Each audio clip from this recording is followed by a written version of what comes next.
Hello, Pestilence here, coming from the new Arctic, which is what Michigan has become. We are snowbound. But nonetheless, I will persevere.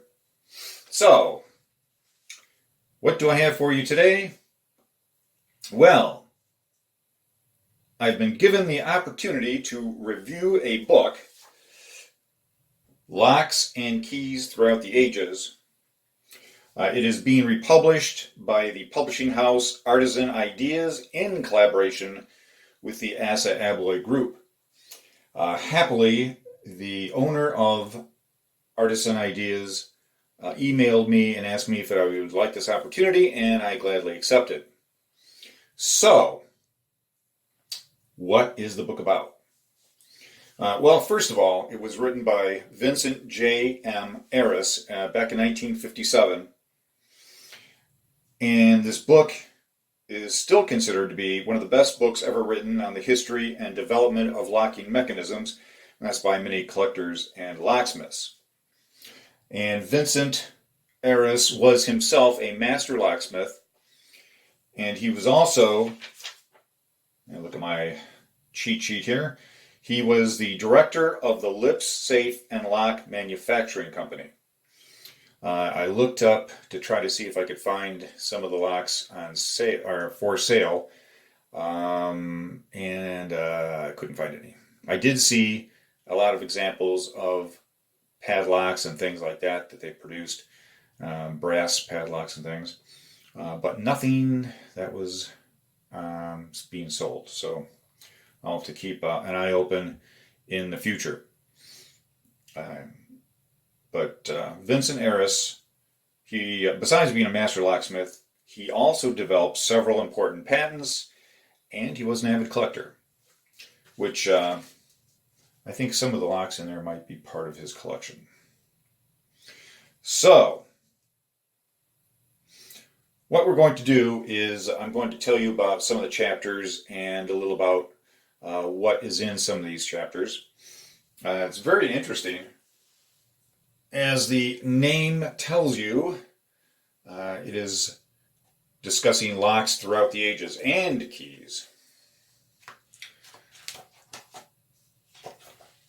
One of the first things that is discussed is what is a lock. Mind you, I'm not going to do this with every chapter. However, some of these things are really, really interesting. So, what is a lock? Well, some of what they cover in here starts out with the very basic idea of a lock, which was a cord or a rope which was tied. There's a legend of such a thing. It was called the Gordian knot. And it was said that it could only be untied by one man, and that was Gordius, king of Phrygia, who happened to tie the knot. And on one occasion, Alexander the Great, in 334 BC, tried to untie the knot. Unsuccessfully, mind you. And so he took out his sword and cut it through with one stroke, which, I suppose, would make him the first lockpicker. Now, there are many other things in here of interest. Let me show you some of the locks.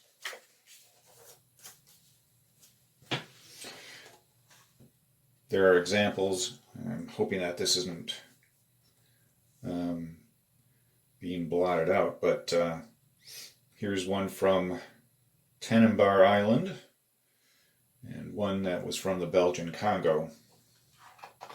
These are all early locks. Of course, we have Egyptian locks, which is down here, an example of that. And it does go through a lot of the different countries and things where locks were made. It also covers keys. Some more examples of locks. Here are some Roman. It's got Roman keys and Frankish keys. These were part of the Lips collection.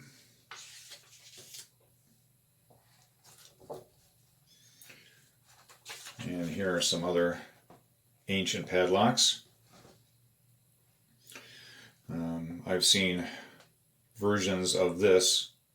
That's a German, well, the one that I saw was a German lock. That was that design. And the triangle style lock. I have one that is dated from 1590, and it's an English padlock. They also had the round ones and everything from that style. Really, really interesting. So if you are interested in old, ancient padlocks, the history of padlocks, or even keys, this book has everything and gives you the history of all these different things. Here's an ancient money safe from China. The Spanish padlocks.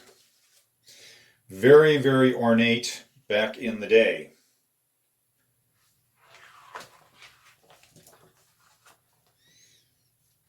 And they have a chapter on modern locks and their applications.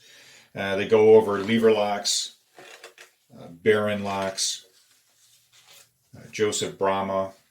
If you've seen anything on the history of locks, then you will probably recognize some of these names, but this goes into greater detail.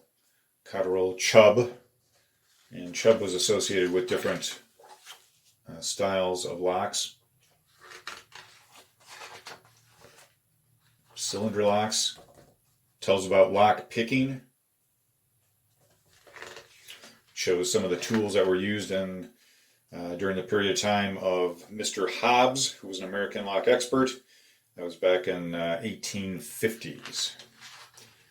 He caused quite a stir by opening up some British locks back in that day. There is the author, who was also an avid lock picker. Some of the tools that they used. And it goes over different things, permutations in locks and keys.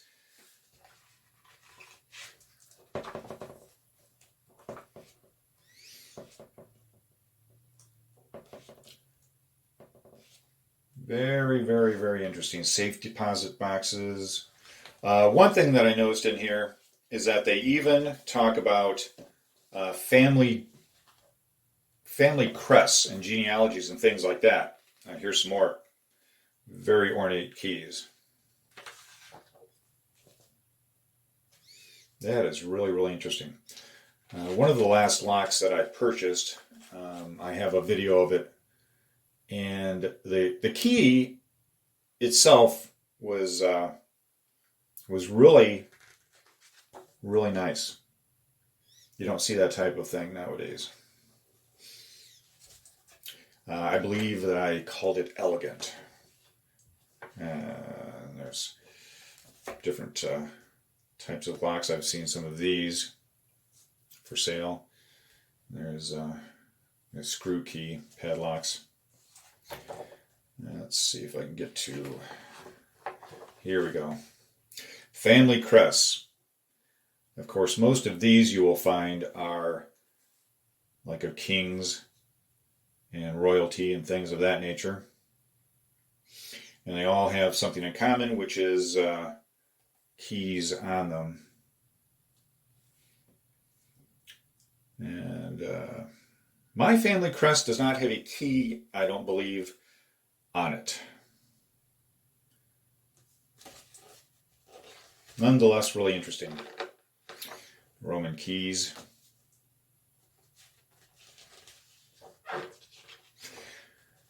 So, if you're interested in locks, in keys, in history, very, very interesting. What is a lock? Metallurgy, the first metal locks, keys and their manufacture, modern locks and their applications, locks for safes and strong room doors, safe deposit locks, and keyless combination locks. Very, very, very interesting. So if you're looking for a book that was not available, this is one fine book that you could add to your collection. I noticed a lot of books, whenever they're referenced online, they're usually out of print. And then if you want to try to buy the thing, it's really, really expensive. So here you have an opportunity to get one that was out of print and is being reprinted. So if you have any questions about it, let me know. Hope you found that interesting. I know I didn't go into too much detail, but I wanted to let you know briefly what it was about, and I can always do a more detailed explanation possibly in the future. So, thanks for watching. Take care. Stay legal. Bye.